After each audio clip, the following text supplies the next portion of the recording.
അമ്മ കരയുന്ന രണ്ടുപേരും കണ്ടിട്ടുണ്ട് അല്ലേ? അമ്മ ചിരിക്കുന്ന കണ്ടിട്ടുണ്ട്. പപ്പ കരയുന്ന കണ്ടിട്ടുണ്ടോ? ഉണ്ടോ? ഉണ്ട്, പ്രാർത്ഥിക്കുമ്പോ അല്ലേ? അതുകൊണ്ട് പപ്പാമാര് കരയില്ലെന്നാണ് നിങ്ങൾ ചിന്തിക്കുന്നത്. പപ്പാമാര് കരയും, പക്ഷെ നിങ്ങൾ കാണാതിരിക്കുവാൻ അവർ ബന്ധപ്പെടും.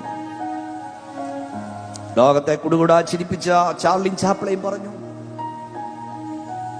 പെരുമഴ പെയ്യാൻ ഞാൻ കാത്തു നിൽക്കും, മഴയത്തിറങ്ങി ഞാൻ കരയും, കാരണം എന്റെ കരച്ചിലാരും കാണരുത്. അപ്പന്മാർ ഉരുകുന്ന കണ്ടിട്ടുണ്ടോ? ഉരുകുന്നത് നിങ്ങൾ കണ്ടിട്ടില്ല.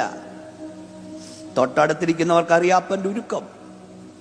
ഈ മനുഷ്യൻ ഉരുക, മൂത്തവോട് ഫീസ് ചോദിക്കുന്നു, കടക്കാരൻ വന്ന് കടം, വാടകക്കാരൻ വാടക. ഞാൻ എന്തിനാ ഇതൊക്കെ പറയുന്നറിയാവോ?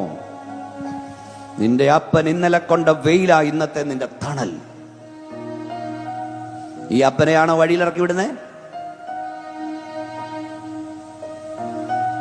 ഈ അമ്മയാണോ നീ വേദനിപ്പിക്കുന്നത്? ഞാനൊരു പദം കൊണ്ട് പറയാം, തൊട്ടിലുണ്ടായിട്ടും